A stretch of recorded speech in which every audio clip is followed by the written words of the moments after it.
16ാം ധനകാര്യ കമ്മീഷൻ ചെയർമാനും അംഗങ്ങളും കൊച്ചിയിലേക്ക് എത്തിയിട്ടുണ്ട്. കമ്മീഷന്റെ ചെയർമാൻ അരവിന്ദ് പനഗാരിയും സംഘവുമാണ് കൊച്ചിയിലേക്ക് എത്തിയത്. ധനകാര്യ വിഹിതം സംബന്ധിച്ച് സംസ്ഥാനത്തിന്റെ വിശദമായ മൊറട്ടോറിയം സമർപ്പിക്കും. കേരളത്തിന്റെ പ്രത്യേക സാഹചര്യങ്ങൾ ധനകാര്യ കമ്മീഷനെ അറിയിക്കുകയും ചെയ്യും.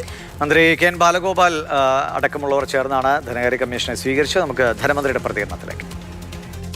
10-ാം തീയതി വളരെ വിപുലമായി നമ്മുടെ സംസ്ഥാന ഗവൺമെൻറ്റിൻ്റെ തദ്ദേശ സ്വയംഭരണ മേഖലയുടെ പിന്നീട് അതിൻ്റെ സ്ഥാപനങ്ങളുടെ രാഷ്ട്രീയ പ്രതിനിധികളുടെ ട്രേഡ് ആൻഡ് കൊമേഴ്സ് തുടങ്ങിയവരുടെ എല്ലാം അഭിപ്രായങ്ങൾ കേൾക്കും, മെമ്മോറാണ്ടങ്ങൾ കൊടുക്കും. നമ്മളും മെമ്മോറാണ്ടം അതിന് തയ്യാറാക്കിയിട്ടുണ്ട്. ഇതിൻ്റെ എല്ലാ കാര്യങ്ങൾ വെച്ച് പൊതുവായ കാര്യങ്ങൾ അത് കേട്ടതിന് ശേഷമാണ് ഫൈനലി ഈ കമ്മീഷനാണ് തീരുമാനിക്കുക.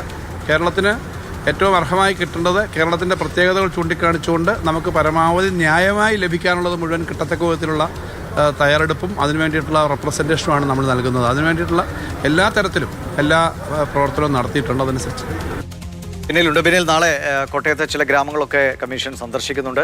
സ്വാഭാവികമായിട്ടും കേരളത്തിന് വിഹിതം കൂട്ടണം അടക്കമുള്ള കാര്യങ്ങൾ ജനസംഘാനുവാദത്തിൽ ഈ വിഹിതം കേന്ദ്രം വിഹിതം നൽകുന്നതിൽ വലിയ പ്രതിഷേധം കേരളത്തിലുണ്ട്. ഉത്തർപ്രദേശുമായി ഒക്കെ താരതമ്യം ചെയ്യുമ്പോൾ അതോടൊപ്പം തന്നെ കേന്ദ്ര വിഹിതം വർദ്ധിപ്പിക്കണമെന്ന് ആവശ്യമുണ്ട്. അപ്പോൾ എന്തൊക്കെയായിരിക്കും കേരളം മുന്നോട്ട് വയ്ക്കുന്ന പ്രധാനപ്പെട്ട ആവശ്യങ്ങൾ?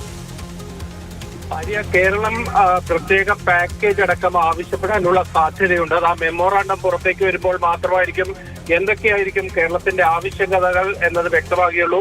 ഇന്ന് നമ്മൾ ആവർത്തിച്ച് ധനകാര്യമന്ത്രി കെ എൻ ബാലഗോപാലിനോട് കേരളം മുന്നോട്ട് വയ്ക്കുന്ന ആവശ്യങ്ങളെ കുറിച്ച് ചോദിച്ചത്. പക്ഷേ ആ മെമ്മോറാണ്ടം കൊടുക്കാത്തത് കൊണ്ട് തന്നെ അതിന്റെ ഉള്ളിലുള്ള കാര്യങ്ങൾ, അതായത് എന്തൊക്കെ കാര്യങ്ങൾ ആവശ്യപ്പെടുന്നു എന്നെ സംബന്ധിച്ച ആ വിശദീകരണത്തിന് അദ്ദേഹം തയ്യാറായിട്ടില്ല. പക്ഷേ നമുക്ക് മനസ്സിലാകുന്നത് ഒരു സ്പെഷ്യൽ പാക്കേജ് അടക്കം കേരളം ആവശ്യപ്പെടുമെന്നതാണ്.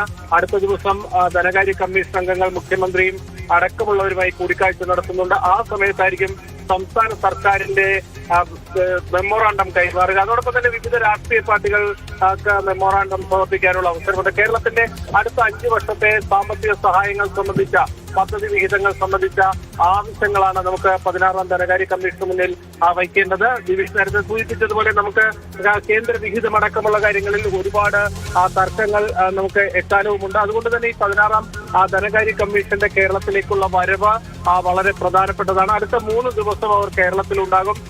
ഈ ചർച്ചകളുടെ അടിസ്ഥാനത്തിലായിരിക്കും ധനകാര്യ കമ്മീഷൻ ആ പഠനങ്ങൾ കൂടി പൂർത്തീകരിച്ചായിരിക്കും കേരളത്തിന് അടുത്ത 5 വർഷത്തേക്കുള്ള വിഹിതത്തിൽ ഒരു തീരുമാനമെടുക്കുക. ശരി, എന്തായാലും ചൊവ്വാഴ്ച നടക്കുന്ന പരിപാടിയിൽ, കോളത്ത് നടക്കുന്ന പരിപാടിയിൽ മുഖ്യമന്ത്രി പിണറായി വിജയന്റെ നേതൃത്വത്തിൽ കമ്മീഷൻ ചെയർമാൻ അംഗങ്ങളെയും ഒക്കെ സ്വീകരിക്കുന്നുണ്ട്. നേരിട്ടുള്ള ഒരു ആശയവിനിമയം നടക്കും. ഒപ്പം തന്നെ മറ്റ് വ്യാപാരി വ്യവസായ പ്രതിനിധികളുടെ രാഷ്ട്രീയ പാർട്ടി പ്രതിനിധികൾക്കൊക്കെ കമ്മീഷനെ കാണാനുള്ള ഒരു അവസരമുണ്ടാകും.